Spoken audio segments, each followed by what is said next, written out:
Hi guys, papakita ko sa inyo kung paano yung ginawa ko bago ko sila ilalagay sa doon sa malaki kong lalagyan for sweet potato. Kasi maganda yan kasi isang ano mo lang, taklog mo, makikita mo na yung mga laman after how many months.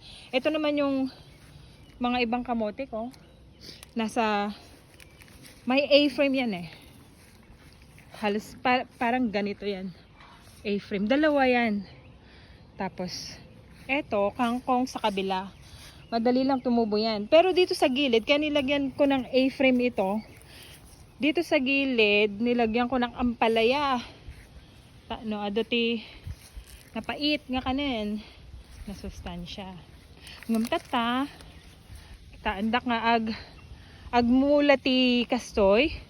It's either patubuan, ay paramutan, kasta dyan ti danom, or daytoy, kamote nga ingkok iti danom, tawag ditoy, basta nilagay ganyan yan, o ang haba na, pwede na. Ito yung white na kamote, masarap yan.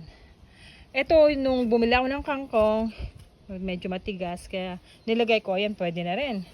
Tsaka ito na yung mga iba kong pinunla nung may mga may time pa ako. Pero wala na, kaya heto, tatanim na lang. Yung may mga bunga na yung mga talong ko, pero maliit pa yun. Ito kalamansi to, kalamansi. Actually, I had 5 kalamansi before, pero only 1 ang na-survive. So, ayan.